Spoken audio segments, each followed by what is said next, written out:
All right, good day everyone. So I am back here and I'm going to do a quick demonstration on illustrating and painting a color wheel. Now I'm going to do two demonstrations today. One will be with acrylic, and as you can see, if you do your wheel in acrylic, the colors are a bit more opaque, whereas opposed to the watercolors, they're a little bit more translucent, almost like a Jolly Rancher candy or stained glass. It's a really beautiful kind of light coat, and you can play around with watercolors and layer them really nicely. Okay, so I'm going to start off with a watercolor demo.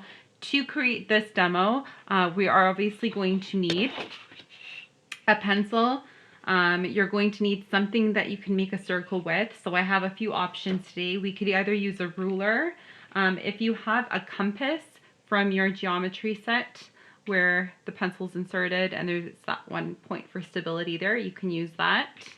You can use something round like a full unused roll of masking tape or a small bowl, or you can use a compass, that kind of half moon ruler that would come in your geometry set as well. Okay, so any of these work. If you have nothing other than a basic ruler, I can show you a quick trick for making a nice circle using just your ruler. Okay, but if you are working with watercolors today, and I picked up this North Shore watercolor set from Walmart. It was very inexpensive, and I tried it out last week, and I'm pretty happy with the quality of these paints. So it's a Steel, the watercolor 12 tube set from North Shore. And obviously the last thing that we need when using watercolors, we want to dilute them with water.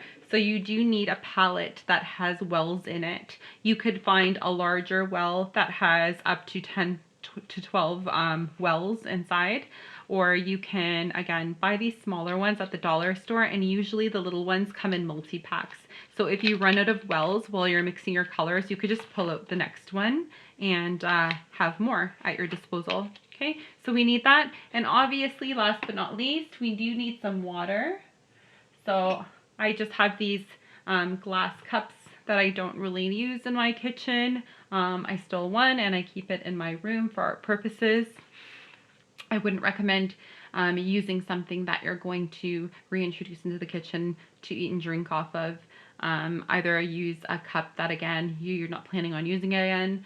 You can use a plastic cup, or you can even just recycle a jar from your jam or your condiments that you were meaning to again recycle in the bin, but now you can use as an art supply. Okay, so I'm going to fill my cup with some water a little bit later when I'm ready to use my paints, but I'll just move my supplies to the side. Again, the first step is going to be we need to draw a circle. And if you are working with watercolor, you can use two types of paper to paint on. You can either use mixed media paper, which is just a thicker paper that can handle both wet and dry medium. And I found this sketchbook at Walmart. You don't have to go to a fancy art store for it. It's nicely priced at Walmart, the Canson Mixed Media. It's a larger book. They also have a Strathmore brand mixed media sketchbook available that has slightly lesser pages and is slightly less expensive in comparison to the Canson. But of course, I just chose this one because, again, I wanted to get more paper.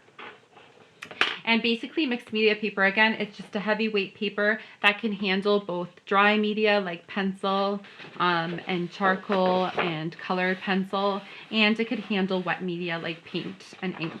Okay, so the nice thing about these mixed media pads is that they're perforated, meaning all you have to do is kind of wiggle the sheet around and it snaps right off. Nice clean finish. Okay, so mixed media paper works for watercolor paints.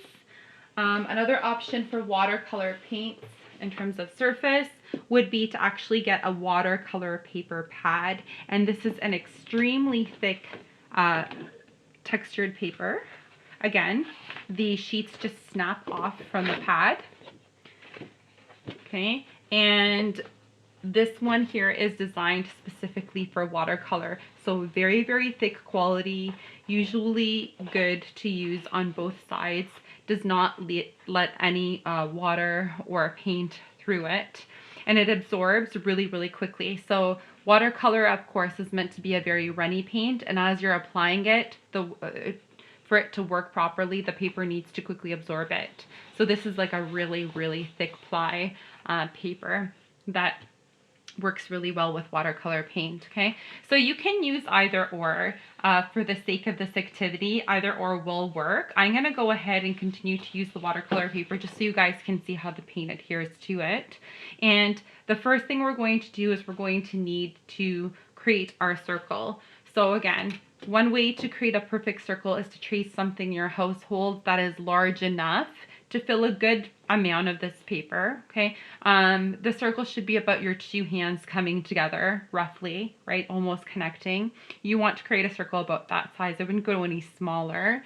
So again, if you have a roll of masking tape that you have not yet started, that's full size, that works. If you have a small bowl that you want to turn upside down, you can do that as well. Otherwise, you can use a protractor, or sorry, you can use a compass from your geometry set, okay? And then again, you want this to stay in the center, and you can decide on how far out your radius is going to be, and you can carefully turn it to make your circle if you have a steady hand. You can also use the protractor, right? Do one side and then the other side. Okay, but I'm going to show you guys a quick way to create a perfect circle using just a ruler, because chances are the majority of you just have a ruler, okay? So again, I'm going to kind of guesstimate where the smack center of my paper is. And if I measure across, it's about 22 centimeters, if not a little bit more. So I'm going to go about halfway. I'm going to go for like 11.5. You can even just guesstimate where the middle of your paper is, okay? And then at that point, you're just gonna decide how wide do you want your radius to be. So I'm gonna put the 0 marking of my ruler onto my center point here. And I'm gonna decide that my circle is gonna come out about, it could do 7 or 8 centimeters. I'm gonna make it a bit larger. I'm gonna do 8 centimeters. So basically I'm measuring from 0 to 8, going towards the right. And then I'm going to go the opposite way too. Okay, so now I'm moving my ruler here to this side. So I'm going to go 0 to 8 on this side and do a small marking to the left of my center point. Now I'm going to mark 8 centimeters away from my center point going upwards. Okay, and downwards. And then I'm going to do one at an angle here. So from 0 to 8. Okay, so basically I'm just like moving my ruler around my center point, and I'm just making little markings going all the way around. So I did one at the top, now I'll do one here.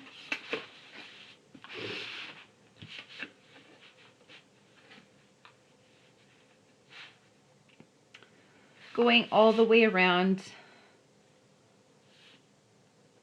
with my 8 centimeter radius.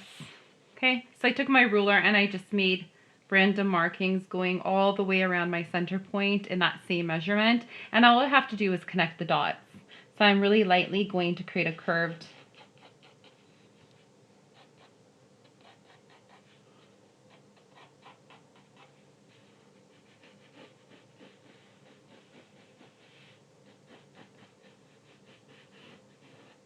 okay, kind of roughly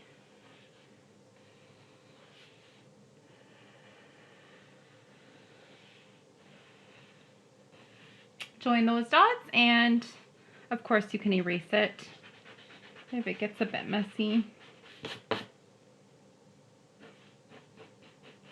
All right, so to the best of your abilities, you're going to connect the dots and using curved lines and create a nice circle for your color wheel, okay? And again, of course, if you have something that you can trace that is round, or if you want to use your protractor, you could just do a quick circle this way as well.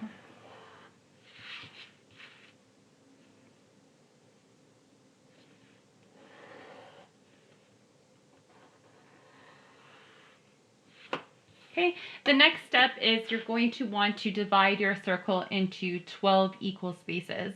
So first we're going to divide it in half vertically. Okay, so up and down.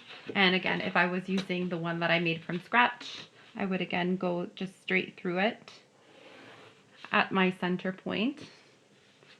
Then I want to divide it horizontally. Okay, and at this point, we're going to try to divide each quadrant into another 3 pieces. I try to imagine that it's a pizza that I just split into 4 slices now, and I want to try to get 1/4 split into 3 equal slices. So I kind of just eyeball it. Okay, so we'll do this piece here and the one underneath here.